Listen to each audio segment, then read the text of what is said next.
Hey guys, let's talk about your training to get improved body composition for the summer, or more appropriately, how to get ripped leading into the summer. So it would be remiss of me if I didn't say that you can't, or at least it's very hard to, out-train a bad diet and a lifestyle. So let's go over a few little tips before we even get started on training. One, don't stress out. There's a lot of stressors out there, environmental, psychological, physical, work stressors. I could go on. Mitigate each area as much as you can.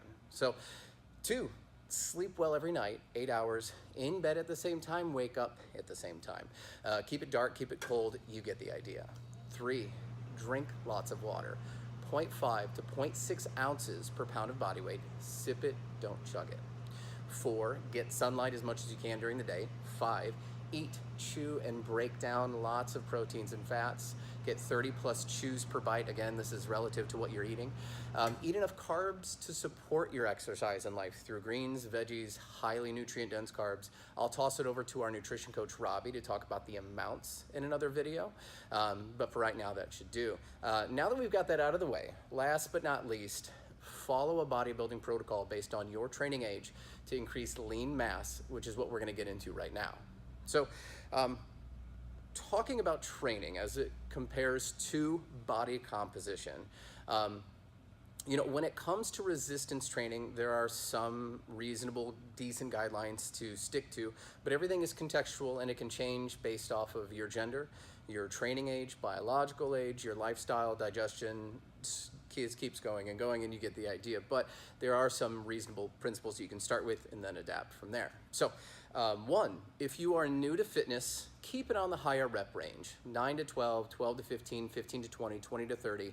What comes along with that is time under tension.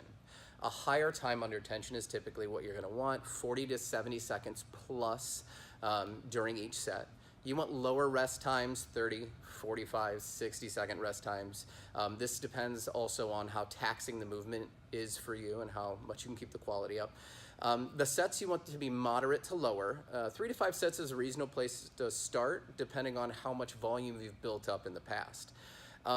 Your training splits. As a novice, you can get away with doing a full body training style for your training days. So maybe on a Monday, Wednesday, Friday, you do push, pull, bend, squat, core, all in one day, and then you can do some cardio type stuff on the other days. Now, what exercises are you gonna put in there? Incorporate compound or multi-joint movements as well as isolate movements.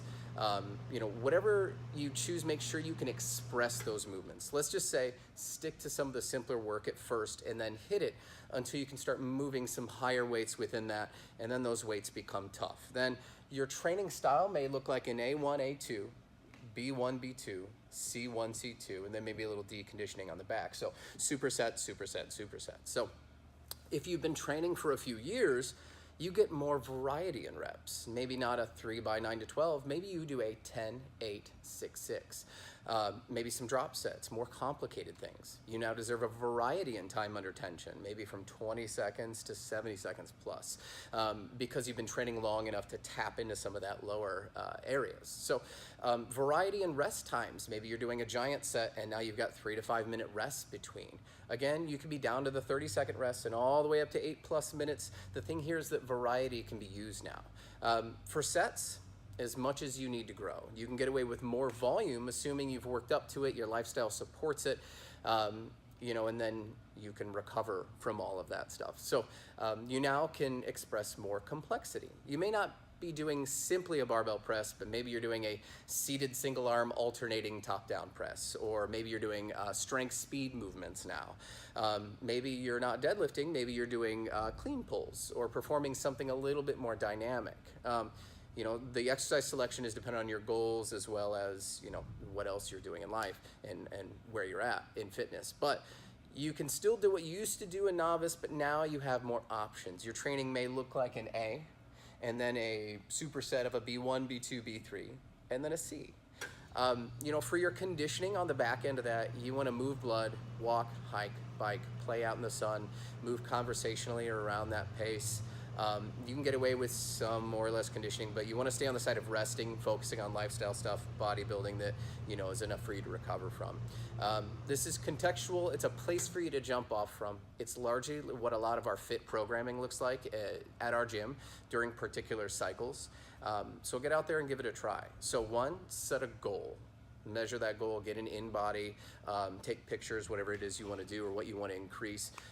Your training, choose your training frequency or the amount of times that you can train per week. Put in your training split, upper, lower, rest, upper, lower, whatever it is, or full bodies. Put in your exercises that you'd like to work on, and then assign sets, reps, tempo, and rest to that. You'll probably want to progress your sets and reps as you go through, but you can also wrap some progressions around time under tension as well. So I hope this helps. Give us some feedback and then go from there. Have a good day.